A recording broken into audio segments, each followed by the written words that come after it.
L'épisode du jour, c'est un petit sujet autonomie, et autonomie en dual batterie avec 1125 Wh embarqués sur le vélo, deux batteries, une de 625 et une de 500. Et là, eh bien l'idée, c'est de rouler en mode turbo, donc que du fun, que du ludique, pour voir ce qu'on peut faire en termes de dénivelé et de kilomètres dans la vraie vie, parce que les catalogues, c'est bien joli, les normes, c'est bien joli, mais pour de vrai, c'est tellement mieux. Allez, c'est parti pour voir ce que le petit a dans le sac. Alors, le principe de la sortie aujourd'hui, c'est que du fun, puisque on parle de 1125 Wh, et c'est quelle distance maxi peut-on faire en roulant à bloc avec l'assistance en mode turbo, donc 340% avec ce moteur Bosch CX génération 4. Donc là, c'est clair que avec la simple batterie d'origine de 625 Wh, c'est 56 km que le système annonce. On y greffe une Powerpack 400, et bien on passe à 96 ou 97, même 97 km, et on lui met une Powerpack 500 pour passer à 1125 Wh. Là on passe à 104 km. Donc oui, les 100 watts de plus, les 100 Wh de plus entre une Powerpack 400 et 500, au final c'est 7 à 8 km. Donc est-ce que ça vaut vraiment le coup de dépenser autant par rapport à la différence de capacité qu'offrent ces deux batteries, aux appellations on va dire plus marketing que réel en termes de wattheures, puisque la 400 c'est pas vraiment 400, la 500 pas vraiment 500, d'où on va dire ce si faible écart par rapport au nombre de cellules embarquées. Donc voilà, là contrairement au sujet, qu'est-ce qu'on peut faire en termes de normes éco avec plein d'énergie embarquée, où on avait, on va dire, extrapolé avec un produit en croix parce qu'on ne voulait pas partir sur une sortie de 8 heures direct. Grâce au Oignon, cette console Bosch, on a toutes les informations en instantané au niveau de la conso en Wh au kilomètre, mais également en moyenne. Et grâce à toutes ces données, il est relativement facile de faire un produit en croix au final pour justement extrapoler par rapport à un pourcentage de batterie restant, puisqu'on a les informations en pourcentage pour l'ensemble des deux batteries en plus des barrettes qui apparaissent ici. Donc on a vraiment tous les éléments pour bien comprendre ce qui se passe, ce qu'on peut faire ou pas. Donc on va aller chercher un peu de dénivelé, hein. Là on a les informations, dénivelé positif et négatif, pour justement avoir un ratio kilomètre dénivelé temps avec une vitesse moyenne le moins dégueulasse possible, pour justement on puisse vraiment juger le potentiel d'un tel vélo. Alors c'est également une machine qui est plus lourde, hein. Automatiquement, hein, cette batterie supplémentaire, c'est du poids en plus sur le vélo, donc ça il faut également tenir compte. Même si vous prenez, on va dire, dans mon cas, on va dire 73 kg pour le pilote, plus son équipement, 2 litres d'eau. On verra pour faire le plein sur les terrains de foot ou les cimetières en cours de circuit. Et ça fait tout de suite un petit poids roulant qui avoisine, on va dire, les 80 kg, plus la machine. Là, je dois être à 105, entre 105 et 107 kg au total. Donc on comparera également les données sur e-bike cockpit de Bosch, qui est en fait un logiciel qui permet d'extrapoler sur l'autonomie possible par rapport à un poids total roulant, pour voir si on est proche de la vérité ou pas par rapport à cet exercice en milieu naturel.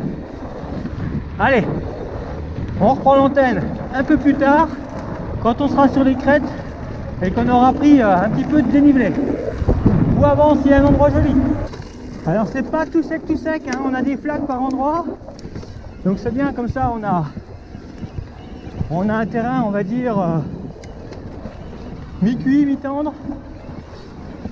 Ça laisse une petite marge pour les calculs du coup. Voilà, donc après on va dire un profil plutôt vallonné et descendant, hein. Plus de négatif que de positif.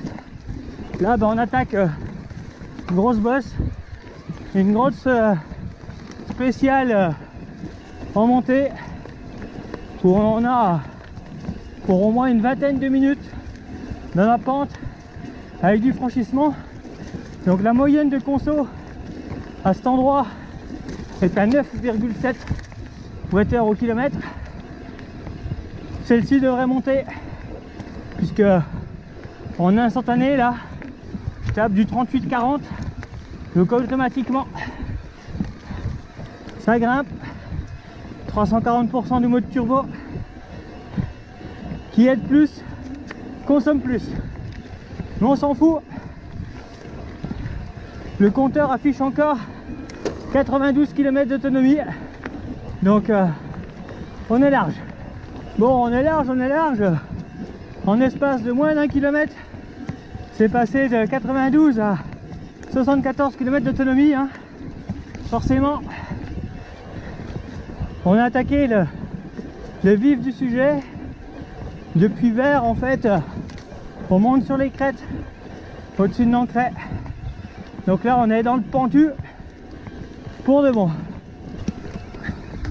Alors autant pour le sujet opposé, tout passer en mode éco, c'était parfois compliqué, on devait avoir recours à l'IMTB. Là, tout passer en mode turbo, ça peut être parfois aussi compliqué, car trop de puissance tue la puissance. Il faut être capable de pouvoir la gérer, et la vitesse, la fougue de la machine. Donc parfois on préfère être sur un mode inférieur, mais bon, on a dit qu'on allait consommer un max, donc on va pas toucher à cette touche moins pour taper un maximum dans le système. Ah, ça grimpe. Et ça va. Là, je suis sur le 46 dents, c'est pépère. Il n'y a pas besoin de plus. C'est pas non plus la carrière de Bregy, hein. Les petites marches se sont négociées pas trop mal. Bon, on a essayé de baisser au maximum, hein, l'avant du vélo au niveau des entretoises, vu que ces nouvelles géométries, les vélos sont très hauts de l'avant. On n'a que 150 de débattement. Oui, je dis que 150, puisque sur nos Genius en XTDI2 on est monté en 160, et 150 c'est le débattement qu'on a sur nos petits Spark en XTR, avec la potence au plus bas, ce qui en fait déjà des vélos relativement hauts par rapport à des vélos sans moteur. Et là c'est clair que on est vraiment haut perché de l'avant, qu'on fait pas le malin quand c'est pentu. Alors le Twin Lock reste activé. Et là pareil, celle-ci elle est pas évidente. Faut vraiment bien choisir sa ligne avec les cailloux. Hop, et... Ah, il manquait rien. Allez, juste un pied, c'est validé quand même.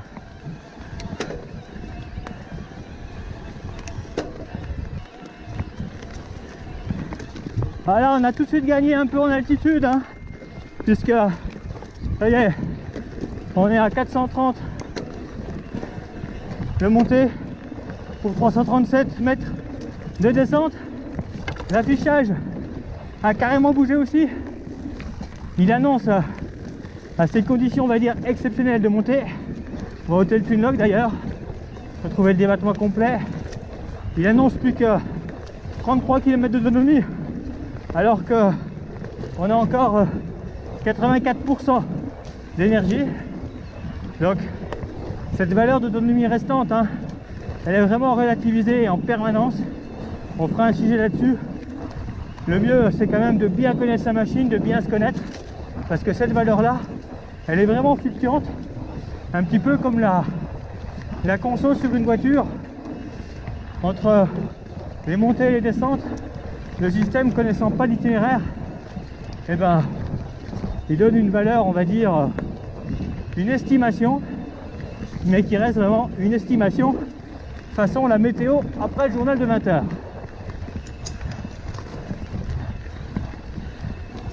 Bon, en tout cas, ça fait vraiment du plaisir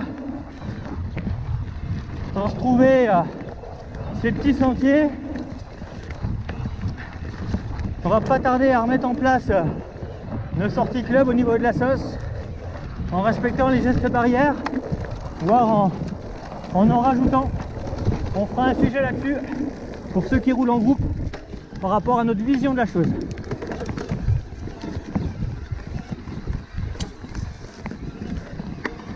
C'est clair que fini bien voir en échange de vélo, ça ce sera plus possible entre autres, mais on a pas mal d'idées sur le sujet.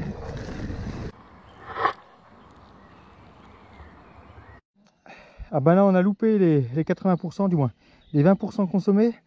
520 mètres de dénivelé avec 21%, donc on va dire 500 mètres de dénivelé positif au 20%, ce qui nous fait en fait 2500 mètres de dénivelé avec 1125 embarqués en roulant à bloc. Et là, bah oui, l'affichage, hein, il affiche plus que 37 km, mais c'est des valeurs qui vont remonter quand on va être sur les balcons, sur les crêtes, mais également à la descente quand on va changer justement de crête. Ça, c'est des données qui vont bouger. Comme si le vélo se rechargeait, mais en fait non, il ne se recharge pas, hein. C'est juste l'estimation qui s'adapte à la conso du moment par rapport aux watts restants, par rapport à cette valeur instantanée qui est passée à 16 maintenant. Je vous rappelle qu'on était inférieur à 10 avant d'attaquer la bosse, à 9,7, qu'on enregistrait des valeurs de 40, 50, 55 watts heure au kilomètre. Et là, on est repassé sur des valeurs qui oscillent entre 16 et 25 selon la pente et la nature du terrain.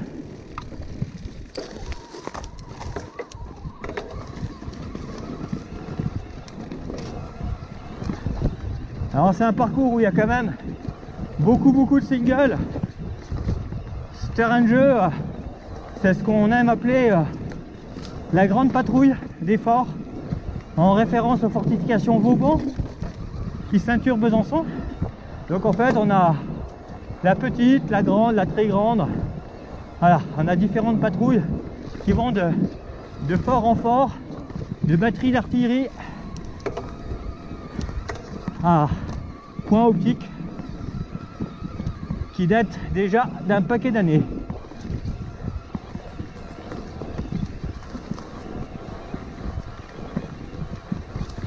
À croire que Vauban était vététiste à eux avant l'heure.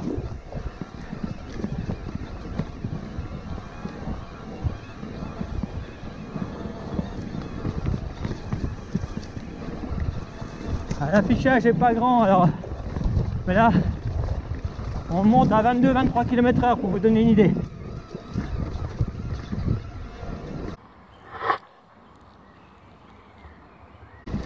La suite devrait être un peu plus sèche, on verra bien. En tout cas là, on attaque une petite spéciale bien technique dans les deux sens. Celle-ci c'est du vrai bonheur. Petit virage un petit peu technique, des whoops, du relevé naturel. En fait, c'est super ludique avec du flip-flap.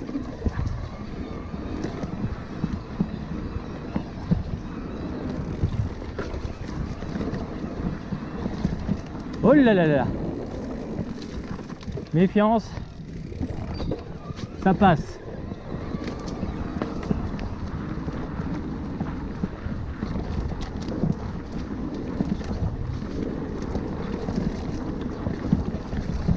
Donc ça c'est du GR piéton, hein. Donc il peut y avoir du randonneur, il faut vraiment choisir ses heures. 75% restant, 25% consommé, 611 mètres de dénivelé réalisé. Donc 4 x 6, 2400 mètres de dénivelé. Le potentiel à cette allure là avec 1125 Wh. Donc il y a un réel potentiel. On est en mode turbo, hein, ne l'oublions pas, hein. Voilà, tout à l'heure je parlais de fortification, c'est pas la ligne Maginot mais presque, hein.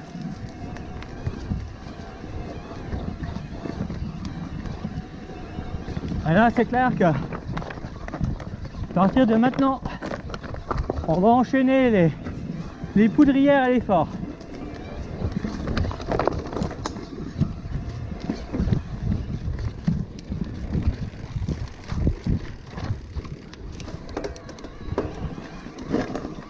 Sortie un peu technique, où on est content d'avoir de la puissance.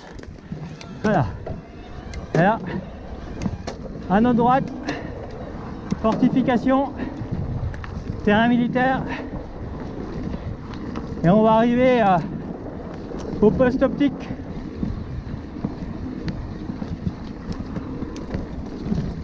Alors, le poste optique, c'est un petit peu l'Instagram, le Facebook de l'époque. C'est ce qui permettait à Vauban et son équipe de riders de regarder un petit peu ce qui se passait du côté de Belfort. Donc imaginez, hein, les arbres coupés. Là-bas, ben, vous avez l'enduro du Lion, juste en face. Vous communiquez directement avec le fort Vauban de Belfort. Un des hauts lieux du VTT, ben, c'est Métabier. Eh bien, le Moron, Métabier, c'est là en face, pour voir ce qui se passe sur la piste. Et le Mont Poupet, Salins, voilà. Donc les 3 bike parks les plus importants de Franche-Comté, le Lion, Métabier et le Mont Poupet. Alors à l'époque, on appelait ça Belfort, Pontarlier, Salins, mais c'est bel et bien ces directions-là où on va retrouver des fortifications. Et du coup, ben, toutes ces fortifications sont bien entendu à portée de ce VAE. Mais une fois sur place, il faudra trouver de quoi recharger pour pouvoir profiter du site. Allez, on continue notre tour. C'était la petite minute historique et c'est clair que par chez nous, eh bien, on a vraiment de très jolies choses et de très jolis vestiges.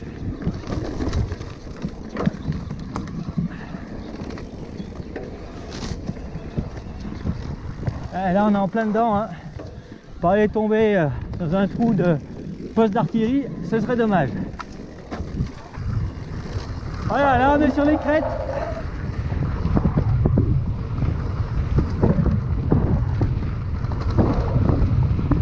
C'est bon de retrouver un terrain de pareil.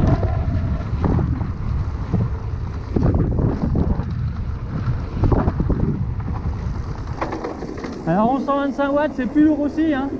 Le vélo passe de 24 à 27 kg, donc au freinage il faut en tenir compte. Allez, hop. Un petit peu de maniabilité, le pivotement de la roue et hop. Ouais, par rapport à ces bizarreries d'affichage, là, eh bien les vélos affichent 62 km. Donc ça a quasiment redoublé depuis tout à l'heure, puisque forcément ça fait déjà 4 ou 5 km que je roule à plat, voire en descente. Donc automatiquement, eh bien, les chiffres s'inversent et l'autonomie augmente. Le vélo c'est pas rechargé, hein. Non, c'est juste que forcément, lorsqu'il calcule, il se rend compte qu'on fera beaucoup plus que ce qu'il annonçait préalablement. Là, c'est technique. Voilà.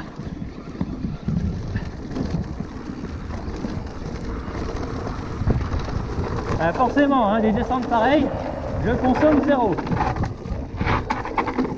À part de la gomme de pneus et de la plaquette, en termes de batterie, c'est pas énergivore. Là, le système, lorsqu'il est arrêté, c'est 0,2 la consommation. Donc vraiment que dalle. Sachant que l'oignon, s'il a été chargé préalablement, ben, il a 2h30 d'autonomie avant de taper dans la batterie du vélo. Alors on arrive C'est un petit passage technique sympa. Goulet. Et en face, hop, remontée technique sur l'élan. Là, vaut mieux être sur le bon braquet. Et là, on est content de rouler avec une transmission Shimano où on peut changer plusieurs vitesses à la volée. Pas de one-to-one, tellement plus pratique. Et avec le Shadow Plus, eh bien, on a cet effet anti-déraillement avec une hypertension de la chape qui est vraiment ultra efficace.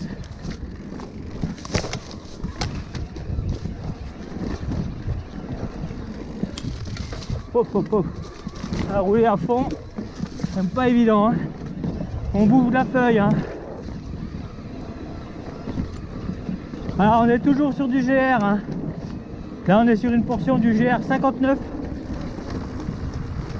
sur les hauteurs de la Chapelle des Buis en direction de Beurre.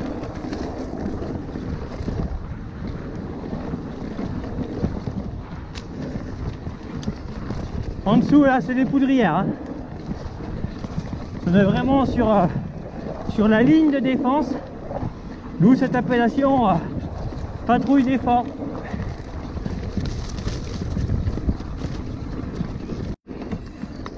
Les franchissements, hop là, ah, c'est lourd dans les bras, hein. Allez, petite zone technique, on verra si ça passe, si on n'a pas d'arbre en travers. Là c'est un peu la surprise, hein.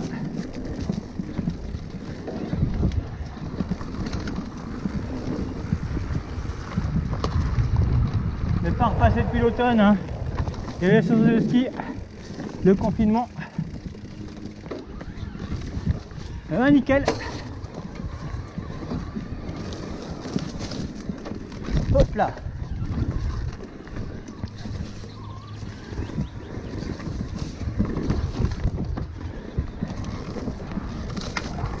Alors là on est en 29 par 2,6, hein. Donc la grande roue favorise quand même ce type de difficulté. On a un super enroulé, on va dire. Par contre, c'est clair que dans le pentu, ça a tendance à engager et on prend plus facilement de la vitesse qu'avec un petit 27,5 par 2,8. Bon, l'avantage de ce Genius Ride, c'est qu'il a ce côté polyvalent. On peut très bien le monter en 29 par 2,6 comme en 27,5 par 2,8. Donc on aura l'occasion de transformer ce vélo labo et de faire des comparatifs avec le nouveau moteur et les deux tailles de roues.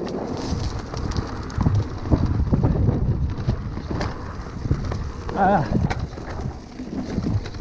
Ah, celui-là aussi fait partie du best-of. Vous l'avez déjà découvert dans différents sujets. Le roulé smooth. C'est clair que celui-ci, faut vraiment être sur le relâcher de frein. Ah, c'est super important pour passer les petites bosses à l'enroulé. Et Dieu sait qu'il y en a des petites bosses en plus. Ah, il est vraiment bon.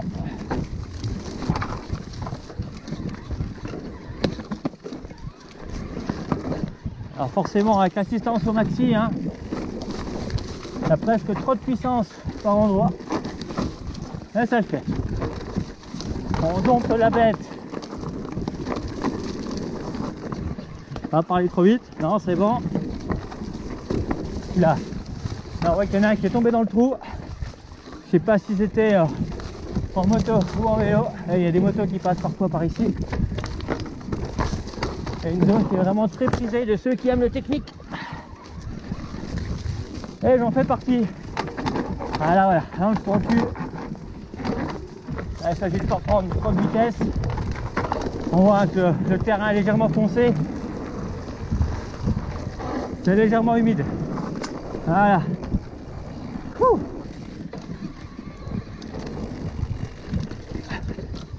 Hop. On enchaîne par la falaise de Beurre. Ah, de toute façon, on va se faire tout le best-of, hein. Voilà, c'est pas l'endroit où on va rouler le plus vite, hein. Là, il y a vite du vide sur notre droite, donc il faut quand même assurer un minimum. En plus, il n'y a pas eu beaucoup de passages ces derniers temps, donc pas mal de pierres qui roulent. On l'a connu plus nettoyé. Et là où j'appréhende un petit peu, c'est l'épingle là-bas, puisque entre la végétation qui est très dense, alors ça va être bon, mais le poids de la machine et l'encombrement, et oui, ça c'est ce que je craignais. Là, pour faire le 180 degrés, pas évident. Et là, la succession de marches. Voilà, on est digne de passage de montagne, hein. Bonjour. Merci.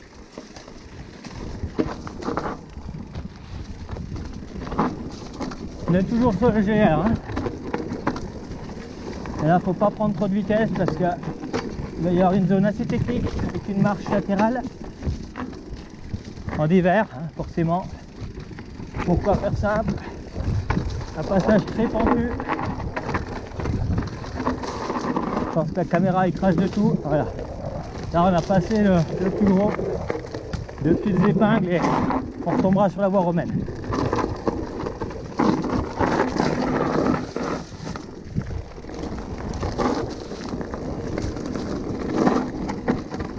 Voilà.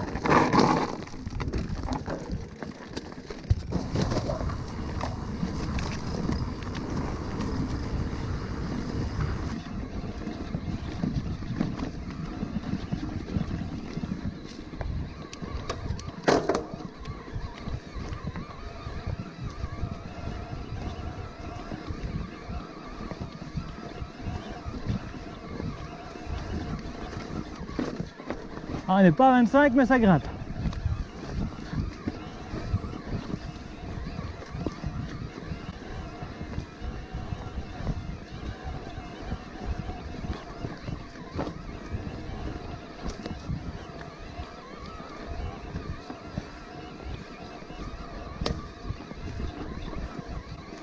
Hey, 55 Wh au kilomètre, ça cause. Allez, petite marche. Okay.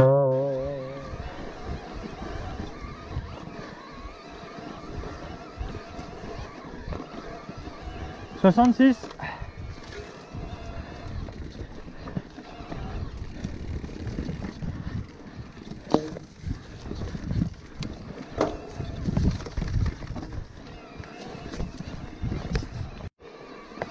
Allez, alors avec les 46 dents, c'est pas évident que ça passe.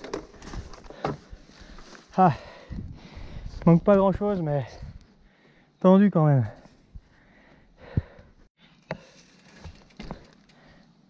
Et hop, petit point de vue. Ici, rocher de Valmy. Avec un point de vue imprenable sur la vallée du Doubs.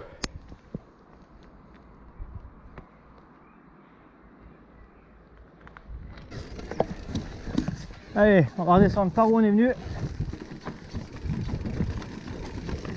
Et on va à la montagne suivante.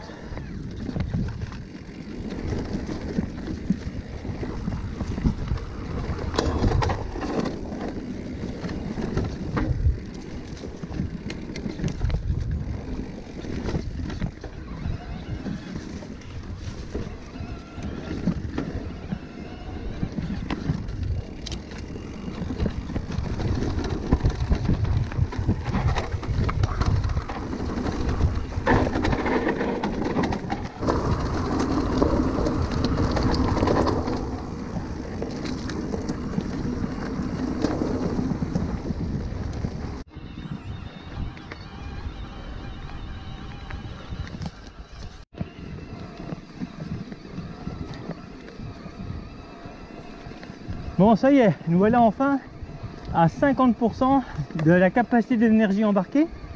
Donc on a grillé un petit peu plus de 580 Wh. Et avec ces énergies, ben voilà, 1194 mètres, on va dire qu'on a fait 1200 mètres. Donc on est assez proche des 2400 mètres à la sortie en mode théorique. Mais en fait les 2 premières heures, ça fait grosso modo 2 heures qu'on roule, forcément vous avez plus la niaque que les 2 suivantes, surtout si vous n'avez pas pensé à manger la veille comme si vous couriez une course le lendemain, si vous n'avez pas pensé à vous hydrater régulièrement et à manger également régulièrement, forcément ça va coincer dans la 3e et la 4e heure et vous risquez de taper un peu plus dans le moteur. Donc du coup, faut pas forcément compter sur la même autonomie pour les 50% d'énergie restant que pour les 50% passés. Mais on verra ce que ça donne sur des terrains plus montagneux. Bon là la sortie n'est pas finie, hein, donc on va quand même continuer. Là on a encore quelques forts à visiter dans cette grande patrouille. On a fait à peu près la moitié, hein, donc on va continuer notre petit tour historique. Mais jamais évident de parler sur des difficultés techniques où on a plutôt tendance à retenir son souffle, serrer les fesses pour pouvoir passer l'obstacle. En fait, ce qui est sûr, c'est que sur ce même parcours avec seulement une batterie de 500 ou 625, j'aurais pas pu rouler aussi vite sur cette première partie avec autant de fun. Généralement c'est un parcours qu'on fait mais en mode gestion, hein, en mode éco, et là le fait de pouvoir le faire en mode à bloc, c'est quand même bien rigolo. Et je pense que dans beaucoup de cas, pour ceux qui rouleront en dual batterie, l'idée c'est de rentrer avec encore de la barrette, mais surtout de faire des sorties zéro stress, que plaisir. Et c'est ça qui est vraiment intéressant, zéro gestion, hein. Voilà, je pars rouler, je fais le tour que je veux, je rentre quand j'ai envie. Et le vélo, il y avait de l'énergie à revendre, tout va bien. Le concept, je pense qu'il est vraiment là. Bon, on continue l'inspection des troupes. Fort de Planoise. Alors là, hein, celui-ci il est plutôt grand. Et on a une base d'envol parapente de nos jours. Donc il est ouvert.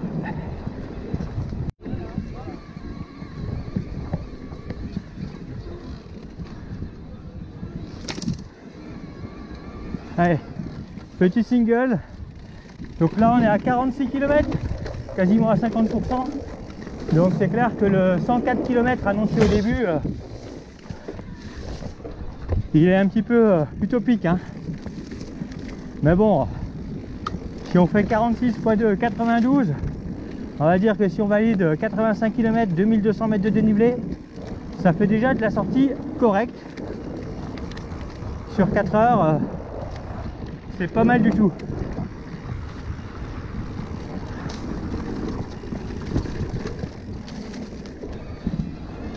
Et c'est le genre de parcours où il vaut mieux être lucide aussi, hein, puisque on tape dedans à la montée, même avec le mode turbo, et à la descente, on a une précision du pilotage nécessaire.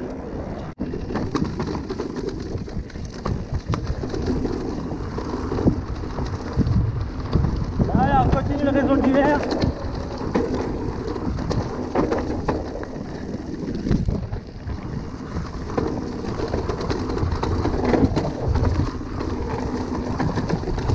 Pas fait chier à monter pour se faire chier à la descente, hein. Il y a vraiment des belles descentes sur ce type de parcours.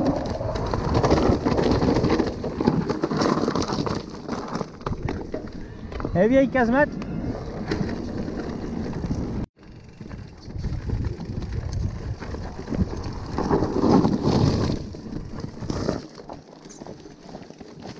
Ah là, il y a tellement de cailloux, c'est tellement sec qu'on a l'impression d'être crevé.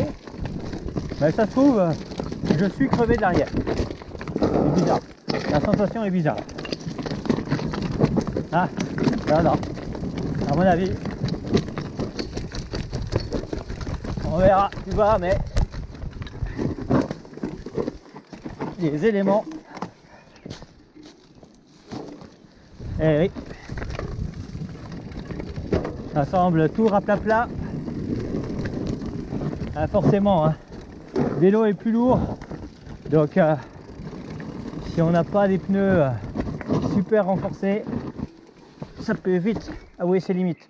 Donc voilà, les petits exercices du confinement, ils sont utiles pour des épingles comme celle-ci. Hein. Alors là, en plus, l'arrière, il est tout souple.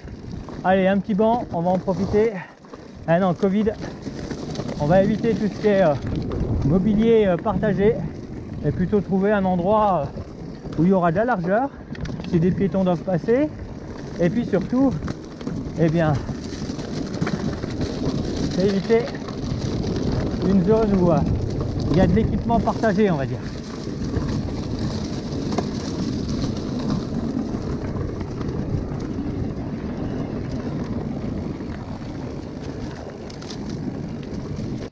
On est à plat, donc réparation. Donc, tout à l'heure on était en face, hein. Ah, les crêtes en face et tout. Rocher de Valmy était là-bas à droite. Allez hop, réparation.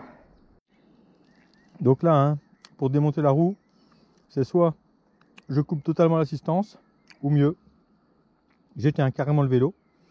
Parce que un pédalier qui tourne, c'est le moteur qui se met en route. Et le moteur qui se met en route, si vous avez les doigts au niveau plateau, au niveau cassette, bah là c'est direct les urgences. Vous pouvez être sûr qu'il y aura de la couture à faire.